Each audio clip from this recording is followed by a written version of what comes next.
नमस्कार दोस्तों, Hindi chess base India channel पे मैं निखिलेश जैन आप सभी का हार्दिक अभिनंदन करता हूं। दोस्तों, हम सभी जानते हैं कि कल आखिरकार लीजेंड्स ऑफ चेस टूर्नामेंट में विश्वनाथन आनंद जी ने अपनी पहली जीत दर्ज की। पहली जीत इन द सेंस कि जो 4 राउंड का जो मुकाबला होता है वो राउंड में जीत दर्ज करने के लिए आपको 4 मुकाबलों में 2.5 पॉइंट मिनिमम बनाने पड़ते हैं और विश्वनाथन आनंद जी ने बोरिस गेलफैंड के खिलाफ ये 2.5 पॉइंट पहले 3 मुकाबलों में ही बना लिए। अब इसमें बड़ी बात यह है कि एक तो जिस तरह से वो लगातार पिछले 6 मैच में जीत नहीं दर्ज कर पा रहे थे, पिछले 3 मैच में तो खास तौर पे वो ड्रॉ कर चुके थे 2-2 से रैपिड के 4 मुकाबले, लेकिन अर्मागोदन में पराजित होते चले आ रहे थे। तो जिस तरह से ऐसा लग रहा था कि मोराल डाउन है, आज विश्वनाथन आनंद जी ने अपने लेवल को वापस कमबैक किया। और उसी चीज़ को मैं दोहराता हूँ कि फॉर्म जो है वो टेम्परेरी होता है, क्लास परमानेंट होता है, और विश्वनाथन आनंद जी ने कल एक बार फिर से शानदार क्लास दिखाई। तो अच्छी बात यह कि ये तो टूर्नामेंट चलिए ख़त्म होने वाला है, इसके बाद 2 राउंड और एंडिंग लिरेंस से खेलना है, इवांचुक से खेलना है, लेकिन इसके बाद जब ओलंपियाड आएगा तो विश्वनाथन आनंद जी का जो फॉर्म वापस आया है ये भारत के लिए बेहद खुशी की बात है, क्योंकि ये टूर्नामेंट तो ठीक है, महत्वपूर्ण है। ऑनलाइन चेस ओलंपियाड भले ही ऑनलाइन हो रहा है, लेकिन चेस ओलंपियाड के मायने अपने आप में बहुत होते हैं। खैर, कल क्या किया विश्वनाथन आनंद जी ने, ये देखना होगा कि वो वापस अपनी पुराने अंदाज में खेलते हुए नजर आए, रिस्क लेते नजर आए और बोर्ड पर कुछ ऐसा क्रिएट करते नजर आए जिसके लिए वो जाने जाते हैं। तो आइए देखते हैं मुकाबला क्या कुछ हुआ। विश्वनाथन आनंद जी ब्लैक पीसेस से खेल रहे थे और वाइट पीसेस से यहाँ पर खेल रहे थे बोरिस गेलफैंड। मुकाबला शुरू होता है D4, night F6, C4, E6, night F3, D5, G3, bishop B4 check. तो बोगो इंडियन यहाँ पर विश्वनाथन आनंद जी जरूर खेलते हैं, हमेशा से उनका फेवरेट भी रहा है। तो bishop D2 and now bishop E7 ये लाइन खेलते आए हैं। Bishop G2 castle. अब यहाँ पर जो मोस्ट ऑफ द आपने अधिकतर लाइन देखी होंगी तो उसमें यूजली जो है वो यहाँ पर कैसल कर लिया जाता है, लेकिन यहाँ पर बोरिस गेलफैंड ने थोड़ा हट के खेलने की तैयारी की थी और उन्होंने यहाँ पे खेला क्वीन C2। ठीक है, आनंद जी ने खेला नाइट BD7। अगर आप यहाँ पे स्ट्रक्चर देखोगे तो ब्लैक कुछ उसी तरह से ओपनिंग करता है अपना जो स्ट्रक्चर है बोगो इंडियन के खिलाफ भी, जैसा कि क्वीन गैम्बिट डिक्लाइन में होता है QGD में। लेकिन यहाँ पर वाइट के पास आप देख सकते हो कि उसने G3 से सेटअप जो है वो लिया हुआ है।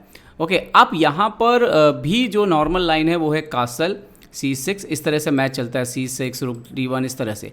बट यहाँ पर बोरिस गेलफैंड ने कल खेला H4, जो कि एक नॉवेल्टी है, एक नई चाल है। अब यहाँ पे देखिए 2 बातें होती हैं कि जब आप इस तरह का एक H4 मूव खेलते हो तो डेफिनेटली आप एक किंग साइड पे एक स्पेस गेन करने की कोशिश कर रहे हो। आपका आइडिया यहाँ पे आक्रमण करना भी है, हो सकता है स्पेस गेन करना भी है, लेकिन साथ ही साथ आप एक एक्स्ट्रा मूव चल रहे हो जिसकी अभी ज़रूरत नहीं है। मतलब अभी आप नाइट C3 निकाल सकते थे और नॉर्मल जो है वो या कैसल कर सकते थे। तो यहाँ पर एक एक्स्ट्रा चाल जो है वो वाइट ने इस्तेमाल की। तो ब्लैक विश्वनाथन आनंद जी यहाँ पर डेफिनेटली ओपनिंग में सरप्राइज हुए होंगे, क्योंकि ये उनकी तैयारी में तो नहीं लगता कि होगा। तो उन्होंने यहाँ पे खेला C5, तो एक एक्स्ट्रा मूव जो बोर्ड पर खेला। यूजली C5 जो है वो बोगो इंडियन में नहीं यूज़ में आता है, लेकिन यहाँ पर विश्वनाथन जी ने C5 खेला। Okay, C into D5, E into D5, night C3। और ये पोजीशन एक्चुअली वाइट के लिए स्लाइटली बेटर है। यहाँ पर ये भी साफ दिख रहा था कि आनंद जी सरप्राइज में हैं और ये इसकी तैयारी उनकी नहीं थी, तो वो अपना बेसिक फॉलो कर रहे हैं कि एक मूव एक्स्ट्रा हुआ तो एक मूव यहाँ पे एक्स्ट्रा लिया। रुक E8, ओके, कासल H6 खेला यहाँ पे एक बार। नाउ बिशप F4 और अब विश्वनाथन आनंद जी मूव खेलते हैं A6। ये जब उन्होंने A6 खेला तो इसके लिए थोड़ा सा टाइम भी लिया और बहुत कुछ सोच के उन्होंने फ्यूचर के हिसाब से A6 खेला। अभी आगे देखिए क्या होता है। रुके D1 और अब विश्वनाथन आनंद जी देख रहे हैं कि भाई रुक सेंटर पर आ गया है, वाइट किसी भी समय पे इस पॉन को मार के इस फाइल को ओपन करना चाहेगा और प्रेशर डालना चाहेगा D5 पॉन पे। तो आनंद जी ने यहाँ पे क्या किया, यहाँ पे उन्होंने खेला C4। अभी C4 आने से यह हुआ कि ये जो फाइल एकदम से ओपन हो रही थी वो अभी एकदम से ओपन होना बंद हो गई, क्योंकि अभी तो E4 भी जो है वो पॉसिबल नहीं है और यहाँ पर ज़रूरत पड़ने पर B5 B4 के प्लान आपको नज़र आ रहे हैं। ओके, यहाँ पर खेला नाइट E5। अब नाइट E5 से अभी क्या है कि आप B5 वगैरह नहीं खेल सकते क्योंकि नाइट C6 आ रहा है। तो अभी विश्वनाथन आनंद जी ने यहाँ पर क्या खेला, यहाँ पर उन्होंने खेला पहले नाइट B6, अभी B पॉन को नहीं छुआ, और नाइट B6। अपोनेंट ने यहाँ पे खेला B3, उनको उस स्ट्रक्चर को तोड़ना चाहते थे। और इस पोजीशन पे विश्वनाथन आनंद जी खेलते हैं bishop B4, okay, BC4 DC4, और अब यहाँ पर उनके अपोनेंट ने खेला E4। तो ये एक एक्चुअली क्या हुआ, ये नाइट B6 के होने से जो C4 पॉन पर सपोर्ट आ गया उससे ये सारे नाइट C4 वाले थ्रेड भी जो है वो रुक गए। ओके, अब आनंद जी खेलते हैं A5, ओके, नाइट B5। और एक्चुअली दोस्तों इस पोजीशन तक वाइट का पोजीशन जो है वो अच्छा है। यहाँ पर वाइट जो है वो स्लाइटली बेटर है, आप देख सकते हो उसके 2 बिशप अच्छे हैं, सेंटर अच्छा है, 2 नाइट भी अच्छे हैं, तो ऐसा कोई प्रॉब्लम वाइट को है नहीं। जबकि ब्लैक को थोड़े से, ब्लैक के पास एक पास पॉन जरूर यहाँ पे तैयार हो गया है, बिशप अट्रैक्टिव लग रहा है, ये भी ठीक है, लेकिन कंपेयर टू वाइट जो ब्लैक का पोजीशन है वो थोड़ा सा दबा हुआ यहाँ पे लगता है। अब विश्वनाथ आनंद जी यहाँ से शुरुआत करते हैं, एक एक अपोनेंट के जो एक्टिव पीस हैं उनको थोड़ा थोड़ा पीछे धकेलने के। Night H5, bishop E3, BD7, तो अपना एक पीस निकाला यहाँ पर। बिशप को मार जरूर दिया मेरे ख्याल से, ये देखते हुए कि फ्यूचर में उनके लाइट कलर पे प्रॉब्लम हो सकता है, फ्यूचर को देखते हुए मारा होगा। प्रेजेंट के टाइम पे बात करें तो वो नाइट जो है वो तो ट्रैवल करके आया था अच्छा खासा, आप देख सकते हो। और वो 3 मूव जिस नाइट पे इन्वेस्ट किया गया, उसने एक मूव के बिशप को एक्सचेंज किया, तो ब्लैक इस डिसीजन से बिल्कुल भी नाखुश नहीं था। लेकिन अभी भी देखिए वाइट के पास अच्छा सेंटर है। अब यहाँ पर बोरिस गेलफैंड ने एक चाल खेली A4, जहाँ से अब आपको विश्वनाथन आनंद जी का क्लास नजर आएगा। जैसे ही यहाँ पर अपोनेंट ने A4 खेला, आनंद जी के दिमाग में एक बेहतरीन प्लान आता है, और उस प्लान को अब देखिए कि वो कैसे इस्तेमाल करने वाले हैं। उन्होंने खेला नाइट F6। क्यों खेला अभी आपको अगली चाल में समझ में आएगा। वाइट अपने जो सेंटर है, सारे सेंटर को अपनों ने आगे जो है प्रमोट करना शुरू किया और स्पेस गेन करने के लिए D5 खेला। लेकिन आप यहाँ पे पॉज करके सोच सकते हैं कि आपके पास कोई प्लान है, आनंद जी ने जैसा सोचा हो, अगर आपने गेम ना देखा हो तो। आनंद जी ने खेला night into A4, night sac, पूरा का पूरा नाइट सैक, एक पॉन के लिए नहीं। पहले तो ये पॉन, एक पीस एक पॉन के बदले गया सिर्फ। लेकिन अब अगली चाल में आनंद जी यहाँ पर अपोनेंट का सेंटर डिस्ट्रॉय करते हुए नाइट इंटू E4 मारते हैं। तो दरअसल हुआ क्या, इस मूव के बाद अभी नाइट C3 का भी थ्रेट है, फ्यूचर में चल के आपको दिख सकता है। तो ओके, बिशप इंटू E4 मारा, शायद यहाँ पर बिशप B6 ज़्यादा बेहतर मूव होती। बिशप E4, रुक E4, और यहाँ पर बोरिस गेलफैंड जो है उन्हें लगा कि शायद एक्सचेंज करना ठीक होगा, तो वो नाइट C3 गए। अभी देखिए क्वीन मारना फोर्स है, क्वीन A4, नाइट A4, लेकिन B5 और नाइट B6, रुक D8। ठीक है, अब आप इस पोजीशन को देखिए, विश्वनाथन आनंद जी ने अपना एक पूरा घोड़ा दे दिया है, और यहाँ पर उनके पास 3 पास्ट पॉन हैं। ठीक है, अपोनेंट के पास भी एक पास्ट पॉन है, लेकिन ये जो 3 कनेक्टेड पासर हैं ये ज़्यादा खतरनाक हो सकती हैं।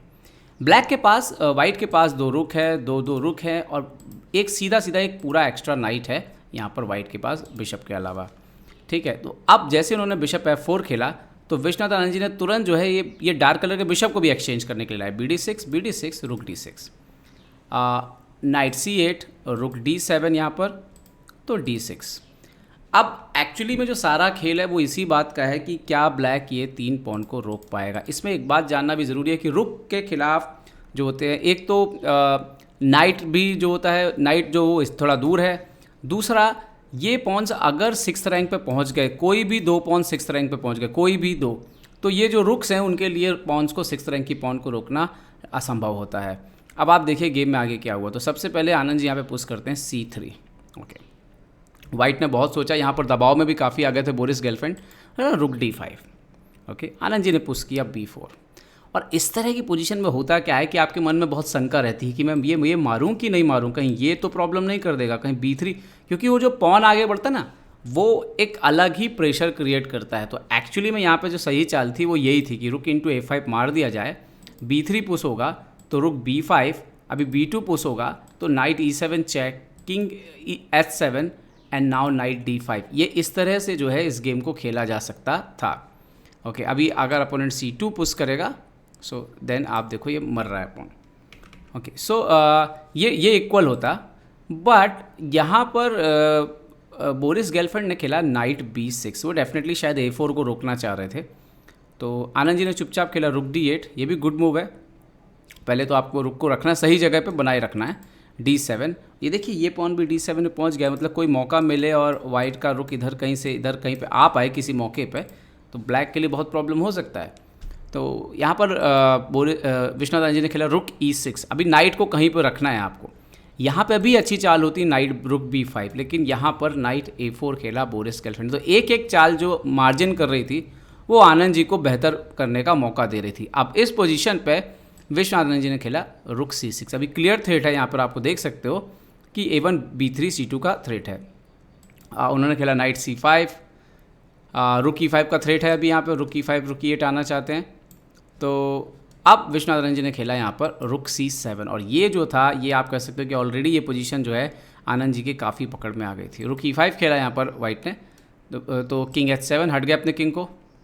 अभी यहाँ पे एक्चुअली क्या है कि इस तरह की चाल जो है वो ज़्यादा काम करेगी नहीं यहाँ पे, क्योंकि इवन इस तरह से भी खेला जा सकता है मार के। ये एंड गेम में आपको पता लग जाए, क्योंकि पॉन बहुत आगे हैं, तो इसको रोकना जो है वो बहुत ही मुश्किल होगा। ओके, सो जैसे कि फॉर एग्जांपल अगर आप ऐसा करके कुछ बैठो तो अभी C2 और अभी रुक D1 आ रहा है, तो ये अनस्टॉपेबल टाइप के थ्रेड्स आ रहे हैं, तो इसको रोकना जो है वो बहुत ही मुश्किल है। ओके, तो यहाँ पर क्या हुआ, रुक E5, तो आनंद जी ने खेला किंग H7, रुक A1, और यहाँ पर अब वो खेलते हैं विश्वनाथन जी सबसे ब्रिलियंट मूव आप कह सकते हो ये फिनिश करने के लिए, वो थी A4। अब प्रॉब्लम ये है कि अगर आप नाइट से मारने जाओगे तो C2 पुश, और अभी आप यहाँ पे क्या करोगे, इस तरह से कुछ भी खेलोगे तो रुक C into D7, night D7, और उसके बाद इवन B3 भी विनिंग है और मार देने पे भी विनिंग है। रुक इंटू A4 जो कि मैच में हुआ, उसमें रुक इंटू A4 मारने में क्या हुआ, C2 पुश, नाउ रुक A1 वापस, सो नाउ रुक D7, नाइट इंटू D7, रुक इंटू D7। अभी आप देखो कि रुक D1 का थ्रेड है, तो यहाँ पे रुक C5 खेला बोरिस गेलफैंड ने, रुक E1 भी खेलते तो भी B3, और ये पॉन जो है अभी नेक्स्ट मूव में यहाँ पर आप देखिए B2 पे आ जाएगा, बट उन्होंने खेला रुक C5। यहाँ पे रुक D1 चेक देके भी विश्वनाथन जी जीत सकते हैं, लेकिन उन्होंने पहले B3 पुश किया क्योंकि उनके पास बहुत यहाँ पर मौका था। अपोनेंट रुक F1 आए, तो अभी नाउ रुक D1, किंग G2 आए, तो नाउ रुक into F1 check, king F1, और स्टाइलिश फिनिश किया B2 से। अभी आप देख सकते हो कि यहाँ पर रिजाइन कर दिया बोरिस गेलफैंड ने। अगर ये मारते तो ये क्वीन और उसके बाद आप हटते और ये रुक जो है वो जा रहा है। तो एक्चुअली में ये गेम आप कहो कि कंप्यूटर के हिसाब से बहुत परफेक्ट हो, नहीं ऐसा नहीं है, लेकिन आनंद जी इसी तरह का शतरंज खेलने में माहिर हैं, जहाँ पर वो पोजीशन में कुछ क्रिएट करते हैं, अपोनेंट को फोर्स करते हैं कि आप गलतियां करो, और फिर वो वहाँ पे मुकाबला जीतते हैं। तो यहाँ पर आप देखिए एक पीस सेक्रीफाइस करते हैं, सिर्फ 2 पॉन लेते हैं, और उसके बाद ज़बरदस्त पॉन प्ले का जो है वो गेम आप देख सकते हो आनंद जी की तरफ से। जो एक्यूरेसी लेवल है वो डेफिनेटली गर्लफ्रेंड से बहुत ज़्यादा था, और इसीलिए गर्लफ्रेंड जो है इस मुकाबले में कहीं भी डिफेंस करते सही तरीके से नज़र नहीं आए। तो उम्मीद है कि ये जो लय विश्वनाथन आनंद जी ने बनाई है ये कायम रहेगी। आने वाले 2 राउंड्स में हमें और बेहतरीन गेम देखने को मिलेंगे। अगर आप इस जो टूर्नामेंट चल रहे हैं इसके आपने लाइव वीडियो, लाइव विश्लेषण जो हम लोग कर रहे हैं लाइव टेलीकास्ट, वो नहीं देख पाए हो अगर आप, तो आज रात 8:30 बजे, कल रात 8:30 बजे जो आने वाले 2 मुकाबले हैं उसके पूरे लाइव टेलीकास्ट भी आप देख सकते हो। जुड़े रहिए चेसबेस इंडिया से। चेसबेस इंडिया से के लिए मैं निकलेश जैन। जय हिंद, जय भारत। तो उम्मीद है आपको हमारे वीडियो पसंद आए होंगे। अपने सुझाव हमें जरूर दें, और याद रखें शतरंज की हर छोटी बड़ी खबर के लिए जुड़े रहें चेसबेस इंडिया चैनल से। जी हाँ, चाहे वो खिलाड़ियों के इंटरव्यू या फिर वो खेल का विश्लेषण, चेसबेस इंडिया हमेशा आपके लिए खबरें लाएगा सबसे तेज, सबसे जल्दी। सब्सक्राइब करें हिंदी चेसबेस इंडिया चैनल को। अगर आप यूट्यूब पर देख रहे हैं तो सब्सक्राइब करें, और साथ ही साथ बेल आइकॉन दबाना ना भूलें दोस्तों, क्योंकि इसी से मिलेंगे आपको सारे नोटिफिकेशन। फेसबुक पर देख रहे हैं तो जरूर लाइक और शेयर करना ना भूलें।